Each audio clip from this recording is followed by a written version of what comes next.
This video explains how to calculate summary statistics based on a data frame object using the R programming language. So without too much talk, let's dive into the R code.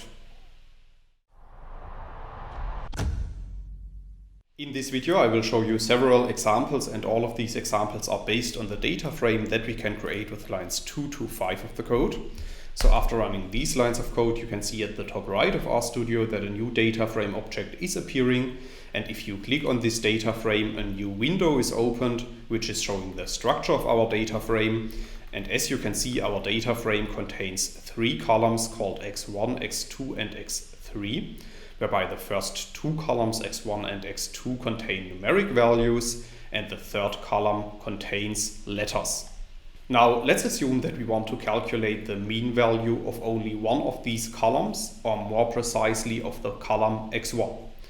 Then we can apply the mean function, as you can see in line 7 of the code. And within the mean function, we need to specify the name of our data frame. And then we can use the dollar operator to extract a certain column. So in this case, I want to extract the column x1. So after running line 7 of the code, you can see at the bottom in the RStudio console that a new value is returned. And this value is the mean of the column x1. So in this specific example, the mean of the column x1 is minus 0.0586. Now, similar to that, we can also apply other functions to our first data frame column x1, as you can see in lines 9 and 11. So in line 9, I'm calculating the maximum value in the column x1. So after running line 9 of the code, you can see that the maximum value of the column x1 is 2.326. And we could also calculate the sum of this column by applying the sum function, as you can see in line 11 of the code.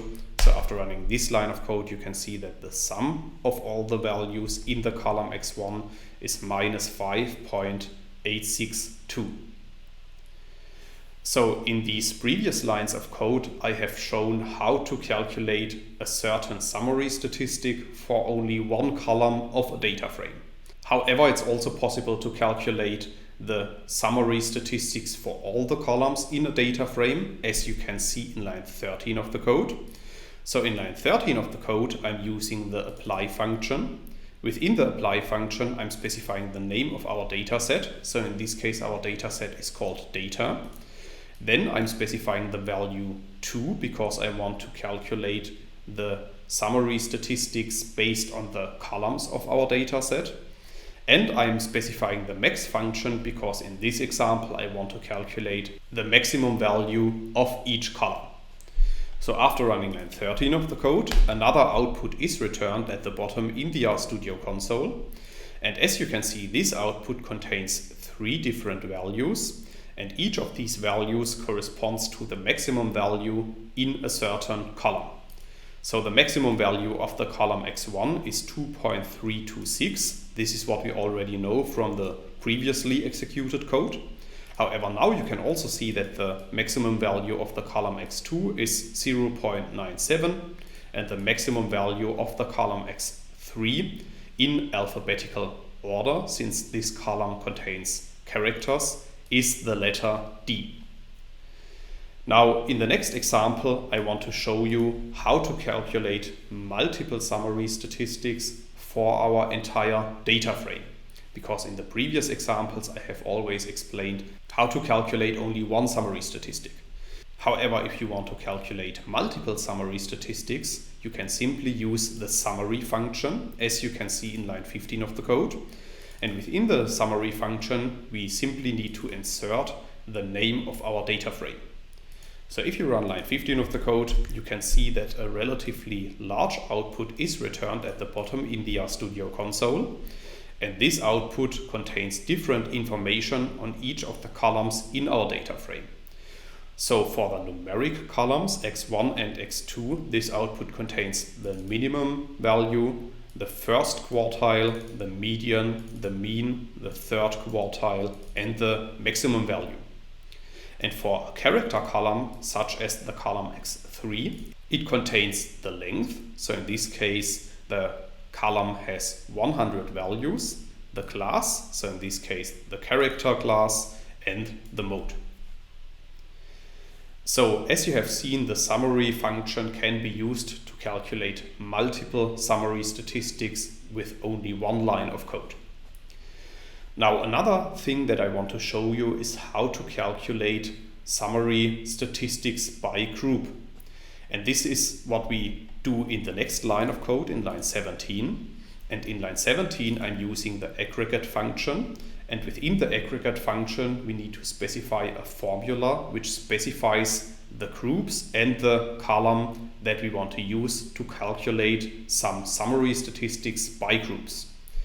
So in this case the values are provided by the column x1 and the groups are based on the column x3.